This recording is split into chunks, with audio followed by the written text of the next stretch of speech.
ನಿನ್ನಲ್ಲಿ ಅರಿಕೆ ಮಾಡಿಕೊಳ್ಳುವುದೇನೆಂದರೆ ಈ 12 ವರ್ಷ ಅಜ್ಞಾತವಾಸದಲ್ಲಿ ಮನನೊಂದು ಬಳಲಿ ನಿನ್ನ ಬಳಿಗೆ ಬಂದಿರುವವು.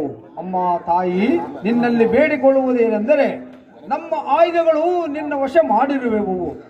ಈ ಆಯುಧಗಳು ಒಂದು ಕಾಲಕ್ಕೂ ವಶವಾಗಬಾರದೆಂದು ನಿನ್ನಲ್ಲಿ ಬೇಡಿಕೊಂಬುವನು.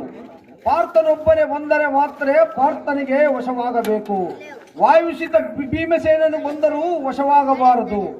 ಅಷ್ಟ ದಿಕ್ಪಾಲಕರ ಸಾಕ್ಷಿಯಾಗಿ ತಂದೆಯಾದ ಪಾಂಡುರಾಜನ ಪಾದದಾಣೆಯಾಗಿ ಶ್ರೀಕೃಷ್ಣನ ಪಾದದಾಣೆಯಾಗಿ ವಶವಾಗಬಾರದಮ್ಮ ಜನನಿ ಸೌಖ್ಯಪ್ರದಾಯಿನಿ.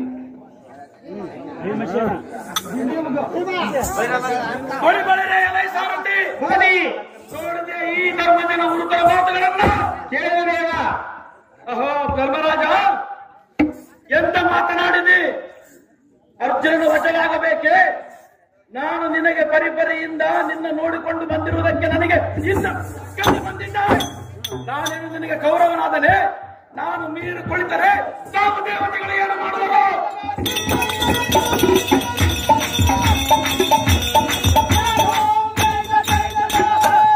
ನಿನ್ನ ಆತ್ಮೀಯ ಮೀರಿದೆ ಸಾರಥಿ ಮುಬದಿ ಎನ್ನ ಗದಾದಂಡವನ್ನು ತೆಗೆದುಕೊಂಡು ಅಸ್ಥಿರಾವತಿಗೆ ಹೋಗಿ ಈ ಕುರುಕುಲವನ್ನು ನಾಶ ಮಾಡಿಬಿಡಬೇಕು.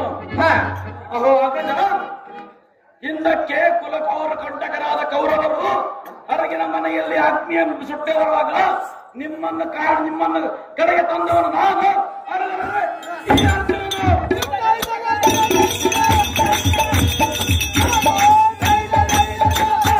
ಅರಣ್ಯದಲ್ಲಿ ಮಲಗಿರುವಾಗ ಹಿಡಂಬಾಸುರನು ನಿಮ್ಮನ್ನು ನುಂಗಲು ಬಂದಾಗ ಅವನನ್ನು 1000 ಹೋರು ಮಾಡಿದವನು ನಾನೇ.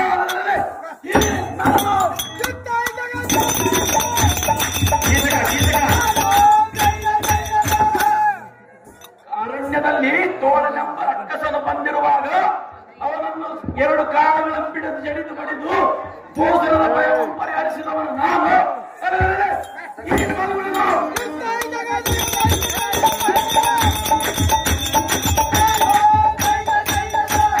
ಪಾಂಚಾಲ ನಗರದಲ್ಲಿ ದ್ರೌಪದಿಯ ಸ್ವಯಂವರದ ಕಾಲದಲ್ಲಿ ಧ್ರುಪದರಾಯನ ಪಟ್ಟಣಕ್ಕೆ ಮುತ್ತಿಗೆ ಇಟ್ಟ ಅನೇಕ ದೇಶಾಧಿಪತಿಗಳನ್ನು ಸಂಹಾರ ಮಾಡಿದವನು ನಾನು. ಈ ರೀತಿ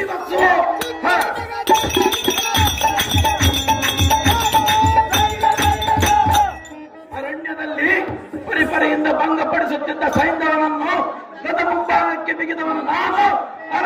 ಈ ನಾನು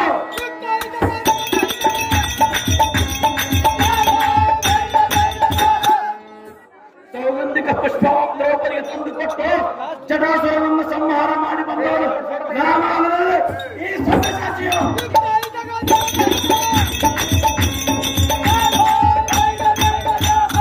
ಇದಕ್ಕೆ ಜನನಿಯಾದ ಕುಂತಿ ದೇವಿಯು ಋಷಭವನ್ನು ಪೂಜೆಯನ್ನು ಕೈಯುವಾಗ ಸ್ವರ್ಗದಿಂದ ಋಷಭವನ್ನು ತಂದು ಕೊಟ್ಟವನು ನಾನು.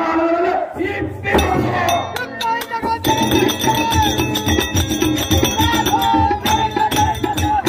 ಮುರಹರಿಗೆ ಎದುರಾದ ಜರಾಸಂಧನ ಕಾಲಗಳನ್ನು ಹಿಡಿದು ಸೇರು ಹೋಳು ಮಾಡಿದವನು ನಾನು.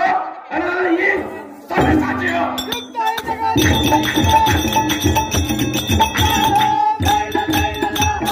ಪರಿಪರಿಯಿಂದ ಕಷ್ಟದಲ್ಲೆಲ್ಲ ನಿನ್ನ ಸಂಗಡನ ಇರುವಾಗ ಆಯುಧ ಕೊಡಬಾರದೆಂದು ಹೇಳಿ ಅರ್ಜುನನಿಗೆ ಕೊಡಬೇಕೆಂದು ಹೇಳಿದ್ದಕ್ಕೆ ಕಾರಣವೇನು? ಅಗ್ರಜ, ಈ ಬನ್ನಿಮರವಂ ಬುಡ ಸಮೇತ ಕಿತ್ತು ದೊಡ್ಡ ಬಂಡೆಗೆ ಗಸಗಸನೆತ್ತೇಳಿ ಗಂಧಮಂ ಲೇಪಿಸಿಕೊಳ್ಳುವ ಸಾಮರ್ಥ್ಯವೇನಾದರೂ ನನ್ನಲ್ಲಿ ಕಡಿಮೆಯಾಗಿರುವುದೇ? ಅಗ್ರಜ, ಇಲ್ಲಿರುವ ಬಾಣಗಳನ್ನು ತೆಗೆದುಕೊಂಡು ಅಷ್ಟಾದಿಕ್ಪಾಲಕರ ಸಾಕ್ಷಿಯಾಗಿ ನಾನು ಹೊರಡುವೆನು.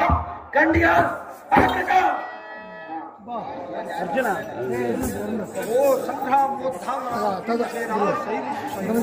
ಯಾತಕ್ಕೆ ಸಹಿಸಬೇಕು ಅಗ್ರಜ? ಅಗ್ರಜ, ಈ 1 ವರ್ಷ ಅಜ್ಞಾತವಾಸ ನಾನು ಕರೆದರೆ ಈ ಒಂದು ಅಜ್ಞಾತವಾಸ ನಡೆದ ಮೇಲೆ ಶ್ರೀ ಗುರುಪತಿಯ ಕಡೆಯಿಂದ ಭಾಗ ಮಾಡಿಸಿದ. ಅಯ್ಯೋ, ಈ ಒಂದು ವರ್ಷ ಅಜ್ಞಾತವಾಸದಲ್ಲಿ ಆದ್ದರಿಂದ ಈ ಒಂದು ಅಜ್ಞಾತವಾಸದಲ್ಲಿ ಯಾವುದೇ ತೊಂದರೆ ಬಾರಬಾರದೆಂದು ಈ ರೀತಿ ನಾನು ಹೇಳಿದ್ದು.